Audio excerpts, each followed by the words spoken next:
Se antes a Fórmula 1 tinha pilotos novatos que eram pagantes e que raramente pontuavam ou até mesmo raramente terminavam corridas porque volta e meia batiam e acabavam com os carros, hoje ela vive um novo momento. E eu me arrisco a dizer que o futuro da Fórmula 1 vai ser brilhante se depender dos pilotos novatos que lá estão. Eu estou falando de Antonelli, Hadjar, Bortoleto, Berman, Colapinto, e se forçar um pouquinho, talvez até Liam Lawson, mas esse eu vou deixar de fora dessa lista também. A verdade é que, se antes a Fórmula 1 se preocupava em apenas tirar os pilotos pagantes, mesmo eles sendo novatos, hoje a Fórmula 1 está muito tranquila, porque cada equipe grande tem um piloto novato para apostar no futuro e dizer que é seu. Se duvidar, um piloto tem mais de uma equipe de olho nele. E hoje nós vamos comentar um pouco sobre como está sendo a temporada dos novatos até aqui e mostrar para vocês de fato que o futuro é muito promissor se depender só deles. E olá, eu me chamo Fernando, falo de Fórmula 1 todos os dias aqui, inscreva-se no canal para ver mais vídeos meus e já clica no like porque o like ajuda na divulgação. E antes de irmos ao tema principal, novamente eu tenho um recado para você. Hoje eu estou recebendo mensagens de pessoas que estão aproveitando a Go Black, o período de descontos da Go Case neste mês de novembro. Então, novamente, estou vindo aqui passar o recado para vocês. Se você quer uma garrafa térmica, capinha de celular do seu piloto ou do seu time, não esqueça de conferir todas as promoções que temos lá na Go Case neste mês. E usando o cupom F você ganha mais desconto ainda nas compras acima de R$ 99. Então vai lá aproveitar, não perca o seu tempo, porque tá acabando a Go Black da Go Case, tá? O mês de novembro está acabando. Vai aproveitar todos os descontos que a Go Case tem a oferecer para você, ok? E é o seguinte, depois dessa introdução, a gente tem que recapitular um pouco o que vinha acontecendo na Fórmula 1 nos últimos anos. Quando a categoria tinha piloto novato, ele sempre vinha com algum tipo de polêmica. Eu já começo, por exemplo, com o Lance Stroll, que até hoje vive essa polêmica de ser um piloto pagante e agora ele é dono de equipe, basicamente. Mas quando ele chegou ali em 2017, ele tinha vencido a Fórmula 3, porém ele tinha pulado a Fórmula 2, né? Então ele foi direto para a Fórmula 1 e tinha um pouco de incertezas em relação a ele, mas logo depois ele marcou um pódio com a Williams e ficou tudo bem. Mas daí pra frente começaram as críticas e por aí você já sabe muito bem como que acabou. Depois veio aquele Sirotkin, que dispensa comentários, né? Não foi marcante para ninguém. Logo depois também veio o nosso querido Nicolas Latifi, lá na Williams em 2020, e o Nikita Mazepin, lá na Haas em 2021. Ele que veio junto com o Mick Schumacher. Na Fórmula 2 eles fizeram bons trabalhos, mas na Haas naquele ano, definitivamente o Mick até se salvou um pouco, enquanto o Nikita Mazepin foi de mal a pior. Ele até tentou começar a temporada de 2022, mas por razões geográficas e políticas, claro, ele que é o piloto russo não pôde continuar na categoria, nem mesmo o patrocínio dele na Haas pôde continuar. E aí, existia toda uma situação em que a Fórmula 1 estava, não a Fórmula 1, mas algumas equipes estavam reféns de pilotos pagantes, porque era só chegar uma boa proposta e aquele novato tinha uma chance na categoria mais alta do automobilismo.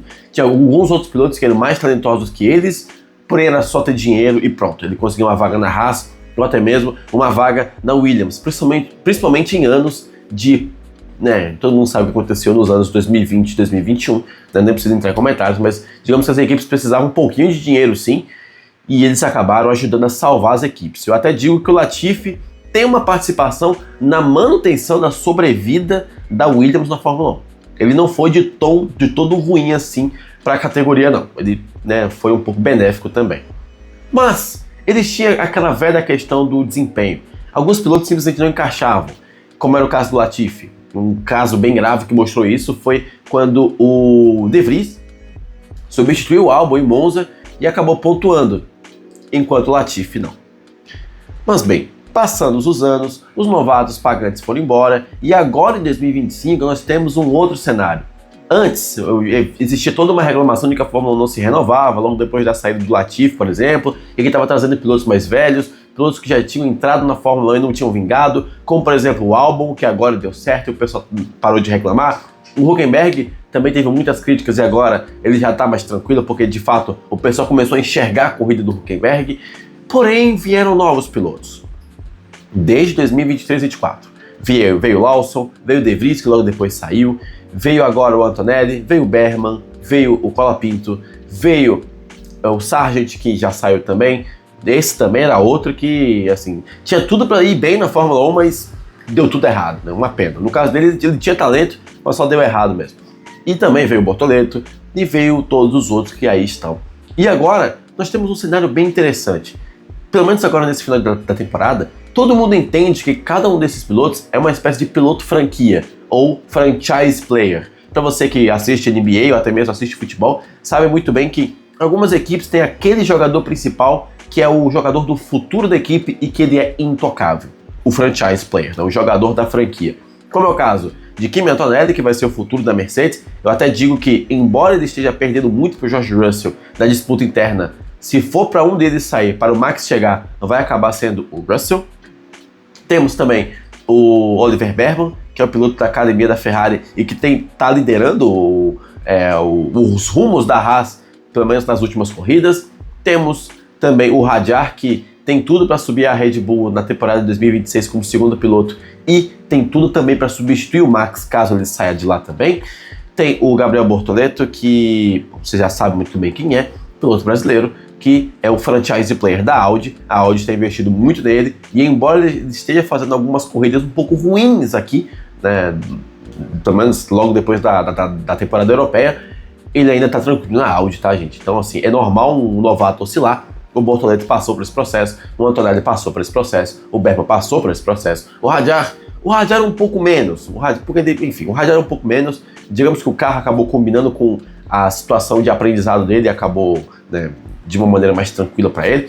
E tem também o Franco Colapinto, que começou numa Williams que era uma bagunça, e logo depois foi melhorando e foi para a Alpine, que também é outra bagunça, mas aos poucos está entrando no eixo. E ele, ao que tudo indica, já está começando a superar aquele post de estrangeiro, né? Aquele post de um cara que chega de fora para ser o cara que agradou o Briatore.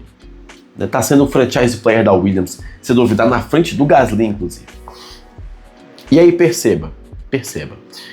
Se a gente conseguir projetar uns anos na frente, nós vamos ter o Bortoleto numa Audi competitiva, ou até mesmo uma McLaren, vai que a McLaren resolve substituir alguém lá e leva o Bortoleto de volta, como o Gabriel era da academia deles. Vai que a McLaren faz que nem o Real Madrid, tem lá uma venda com opção de compra, um preço fixado, vai que, né, no preço da multa rescisória.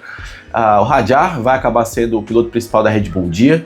O Kimi Antonelli pode ser o piloto principal da Mercedes. O Bortoleto vai ser o principal piloto da Audi logo depois que o Hülkenberg sair, ou até mesmo durante a passagem do Hülkenberg na categoria. O Behrman tem tudo para ser um dos pilotos Ferrari logo depois da saída do Leclerc ou da aposentadoria do Hamilton. Não esqueçam disso, ele é a primeira opção da Ferrari, com toda certeza, a menos que o Verstappen queira ir para lá, aí realmente não tem jeito.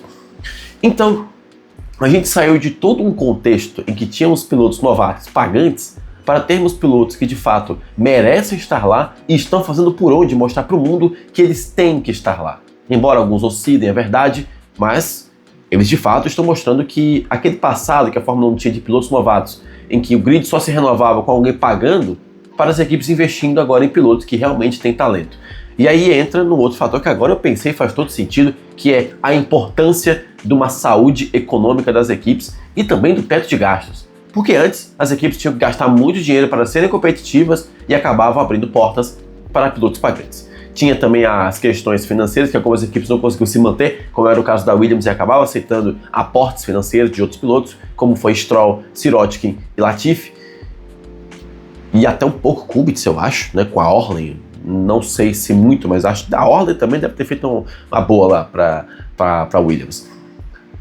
E agora a saúde financeira das equipes de Fórmula 1 anda tão bem com esse teto de gastos e cada vez mais dinheiro entrando na categoria, que os times passam agora a se preocupar realmente com pilotos puramente talentosos. E a situação de tanto talento no grid está chegando num ponto em que o Fornaroli, lá na Fórmula 2, que foi campeão da F3 e está sendo campeão da Fórmula 2, talvez não ache vaga na Fórmula 1, porque todas foram tomadas por outros pilotos talentosos que estavam na categoria no ano passado. Esse vídeo não é bem uma análise específica da passagem de cada um dos pilotos. Tem o Behrman que pontuou nas últimas 5 corridas, tem o Kimi Antonelli que conseguiu 2 pódios consecutivos, largou de 17º e chegou em terceiro, tem o Gabriel Bortoleto que ainda está oscilando, mas está indo bem na temporada de modo geral, tem o Hadjar que conseguiu um pódio na Holanda, Tem o Colapinto, que, assim, o Colapinto na Alpine realmente é difícil a gente analisar, mas já está começando a superar o Gasly em determinadas sessões. É um futuro brilhante, é um futuro muito promissor para a Fórmula 1. E a gente está falando desses pilotos agora como novatos, eles são bem novos. Daqui a pouco eles vão atingir um pouco mais de maturidade e aí veremos essa nova geração da Fórmula 1 atingindo um pico que a gente esperava que fosse atingir com Verstappen, com Norris, com Russell e com Leclerc, só que apenas um deles acabou despontando, né? Então fica difícil ver essa disputa. Tem tudo para termos uma disputa bem equilibrada entre esses, vamos esperar mais uns anos para ver isso. Num próximo vídeo aqui no final da temporada eu vou fazer a análise mais fria de cada um dos novatos, mas esse vídeo é só para a gente pensar um pouco de como o futuro da Fórmula 1 está ficando cada vez mais bonito e talentoso para os próximos anos. Quero saber o que você pensa? Comenta aqui embaixo. Se gostou desse vídeo, eu te enrolei por 10 minutos aqui, mas você entendeu a mensagem que eu queria passar. Comenta aqui embaixo e, bom, te vejo no próximo vídeo para falar de Fórmula 1. Até mais.